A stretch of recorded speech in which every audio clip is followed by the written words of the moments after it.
People come to me all the time, potential clients, actual clients, consulting clients. I actually had a consulting call about this today. And they asked me questions about why their ads stopped working. Maybe their account blew up and they went from a $10 cost per lead to a $50 cost per lead. Or all of a sudden their call funnel started bringing in bad leads. And they wonder, why did my ads stop working? They were working so well just a week ago. This is one of the most common problems. And especially in the info space because of how fast things move. In this video, I'm gonna break down the problem of ads not working, what that really is, why it's happening, and then how to actually solve it going forward. And if you like content like this, like and subscribe. Right away, the reason that your ads stop working all comes down to one thing. You are just getting lazy. And no one is immune to this. I'm guilty of this myself. Most marketers are guilty of this at some point in their careers, and most business owners are guilty of this at some point in their careers. The only reason that your ads do not work is because you have not actually looked into the problem. You have said, oh shit, they're not working, ads don't work for me. And they never actually look into what that means. At the end of the day, all you're doing when you find a new problem is you are looking for what's called the bottleneck. This can manifest itself in a couple of ways. Your bottleneck can be something with the ads, it can be something with the funnel, it can be something with the sales team. There are a bunch of different things that could go wrong that causes your ads to not work. Because sometimes it's not the ads at all. Sometimes it's just your funnel. Sometimes you've just been running it for too long. Sometimes your sales team is having a bad week. There's some narrative going around in the team that's causing them to have a dip in performance. It's not always the ads that cause your ads to stop working. In this video, we're gonna assume it is the ads, give you some creative testing strategies and ad account strategies to use. But again, it's important to understand that it's not always the ads. Before I make any decision about changing my creative, improving my ads, I need to understand what is the actual bottleneck. Because if it's the funnel or if it's the sales team, you need to go fix that problem first. Call is on today. Was wondering why his cost per lead was, I think it was like $4 or $5 higher than historical campaigns in the account. So we looked at the ads. I'm like, everything looks fine here. You got $26 CPM. Like, that's insane. Then we went a little down funnel. We looked at the funnel. And what we realized is his opt-in rate was about half of what prior campaigns were. And as we dove into that, what we saw was that the actual headline of the funnel had nothing to do with the offer. It was a trading challenge, but it did not say trading in the headline. That fix alone can cause you to get a lift in your conversion rate. And if you double the amount of people opting in, you half your ad costs, cut your ad costs in half. Again, this video, we're gonna focus on ads. If you want that actual video, just drop a comment. I may release it out on YouTube. But before you assume that it's an ads problem, you need to check to make sure it's not a funnel or a sales team problem. Now, once I've done that, why do ad problems typically occur? Well, there are 3 common reasons I see all the time inside of ad accounts as to why ad campaigns start to dip in performance. Number 1, fatigue sets in. There's a little metric that you can see inside of your ad account called frequency. And as your frequency goes up, what's happening is the ad is being served multiple times to the same person, which means by nature, your costs will go up as well. So one of the first things you need to look for is your frequency. This tells me that I'm experiencing ad fatigue, which means I need to just put new creatives into the ad account. It's that simple. Don't overcomplicate this. One of the most common problems I see with new media buyers and new advertisers is they overcomplicate the living shit out of the advertising process. All you're doing is looking for making sure your messaging lines up with the people you want, making sure there's congruency all the way across, and then adjusting spend based on what you think best. You're just making judgment calls, you're just testing. Don't overcomplicate this process. What I'm gonna give you again are very simple metrics. Once you've looked and you said, okay, fatigue has not set in, what else could it be? Then what I'm gonna go and do is I'm gonna actually look at some of the technicals inside of the ad account.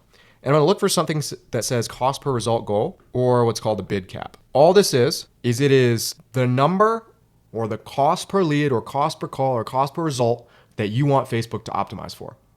So that way, instead of just spending, there's a cap. As soon as Facebook hits this cap or gets a little bit above this cap, it just stops spending altogether. And what you'll notice inside of the account, if you don't have bid caps on, is Facebook, again, they're optimizing for the result. So they're just gonna keep getting you results. And your costs are gonna shoot through the roof. If you don't have a cost per result go on, and you see your costs inflate, but you don't see high frequency in the ad account, then go ahead and slap that cost per result goal on there. Because what this will do is this will cause Facebook to try to even itself out. And if you put it on there and all of a sudden spend stops, it means you probably have a creative problem. But again, I want to first see if the ads just need to be refreshed, especially if it was working before. And then second, I want to put that bid cap on or that cost per result goal on. Once I've done that, let's say I've done both of these things. Fatigue is good to go. We don't have any ad fatigue. The frequency is fine. And we do have bid caps on. The next thing I'm going to look for is, okay, if we are bringing the right people in, and the ads aren't serving a ton, or the cost per result goal isn't serving a ton, what is going on with the pixel? What is the Facebook pixel actually optimizing for? Because the Facebook pixel operates off what we call recency bias. This is essentially recency bias. I think I spelled that right. I have no idea, to be honest with you. But all this is let's say this is all of the data that Facebook has accumulated over the years. Yes, this helps bring in the right type of people, but if all of a sudden we start bringing in really bad people, and let's say the last 7 days, 3 days can be shorter depending on volume. This means that Facebook is saying, okay, these are the people I want to get because we're getting a lot of them and the cost per result's good. And if that's the case, what you need to do is you need to tell Facebook, no, We do not want that. That is not what we want. The way that you do this is you treat your Facebook pixel similar to the way you would a child. When you're raising a kid or you have a kid in school, when they do something good, you reward them. You give them a cupcake or something. You give them a sticker. I don't know. But if they do something bad, you put them in timeout. You make them sit against the corner of the wall. Same thing with the Facebook pixel. When the Facebook pixel does good stuff and they keep giving you good things, you want to keep feeding the Facebook pixel data. The second that Facebook does something bad, you want to stop feeding it data. It's very, very straightforward. If it's doing well, give it more. If it's not doing well, remove the data. What you'll oftentimes see is then all of a sudden, Facebook goes, oh shit, I wasn't giving them the right type of people. Let me start looking for other avatars. And the second that you start to see quality leads coming through the funnel, you throw the pixel back on and you let it recondition. That's one way to do it. It's just straight up removing the pixel off of the page. The second way that you can train a Facebook pixel, and this is something we'll do with webinars every now and then, is let's say I have an opt-in form. We got name, we got email, phone, and that's your typical registration page. And then you have like opt-in. Obviously that's not good copy, but you get the point. Let's say normally you're just optimizing for this opt-in button. That's great. That'll work. That's typically how we set up all accounts. Is you, as soon as they opt in, you send the lead. Instead of doing that, if your pixel starts giving you the wrong information or is doing bad things, what you want to do is you want to add a qualifying question. Let's say, for example, you're looking for investors with a certain amount of properties, real estate investors with X amount of properties. You have 6 single family rentals already. You've already invested in Section 8 before. You have commercial real estate experience, whatever it is. What I'm going to do is I'm going to then optimize not for the opt-in, but for the opt-in that includes the answer that I want. So if I only want people that are making X amount of money or have X amount of deals, I'm only going to send this data back to Facebook. Now, inside of Facebook, you'll see your cost per result inflate a ton. But if you zoom out, you look at the actual math, it honestly 9 times out of 10 stays the same or rises just a little bit. But again, you're training that pixel on the data that you want. Now, the last thing with the Facebook pixel that is also really important to understand, because this is arguably one of the backbones before you get into just refreshing everything. Again, assuming everything worked before, what I want you to try doing is optimizing for a different point in the funnel. Most advertisers will optimize for the first conversion event, opt-in, booked call, etc. Instead, what I want you to try doing is optimizing for something down funnel, showed call, cash collected.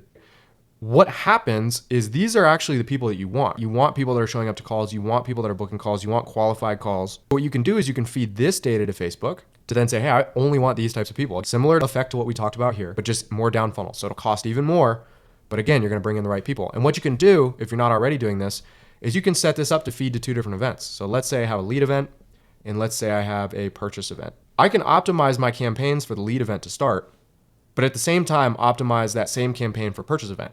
Now, Facebook, because I've set it to bias towards lead, that's going to just get me leads. But if all of a sudden the lead standard event stops working, I can just duplicate the campaign and now run it to a purchase event. And this is going to bring in much better quality of prospect or potential client or person showing up to sales calls.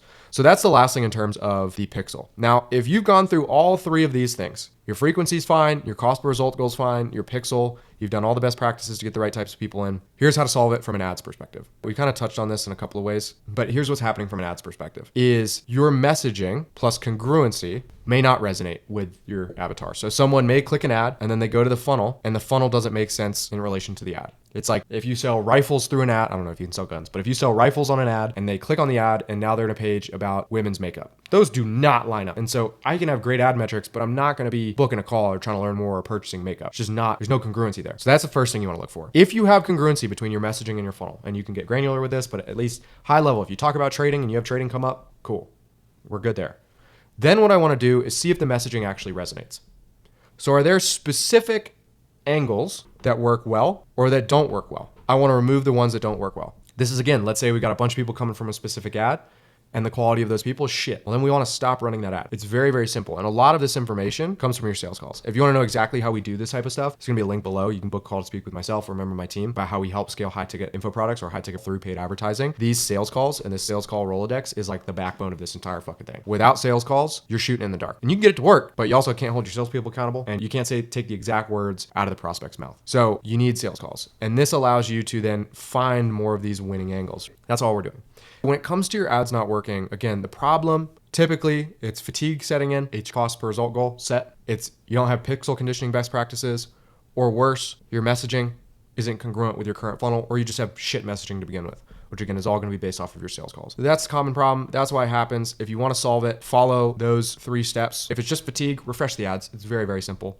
If your cost per result goal or if your cost per result spikes make sure you have a bid cap on. If you have both of those in place and your ads worked prior, then remember, implement some of these Pixel best practices. And then if you're doing all three of these, but now they're shit in the bed, typically it means something's gone wrong and people have just seen it too much. So you need to go and you need to produce more ads based on what you're seeing in the sales calls. The last thing I'll mention with this specifically is there are only so many people that will resonate with your message at one time. There's a limited number of people. So if I try to take a campaign from 200 a day to 5,000 a day, and it's all one message, there's a very high likelihood I'm going to blow that thing up. And by the time I hit 500 a day, now I'm just spending to serve people that will not convert. My cost per result may go up 4, 5, 6, 7, 8, 9, 10 times. I've seen this happen before. Or again, spend just stops because you've got a bid cap on. You need to make sure that you have enough messages that you can spend into. So if I want to spend, and again, this is more of a complex topic, so just book that call and we can speak about this a little bit more. But let's say I may be able to take message 1, 300 a day. And I may be able to take message 2 to only 75 a day. And then maybe I can take message 3 to 125.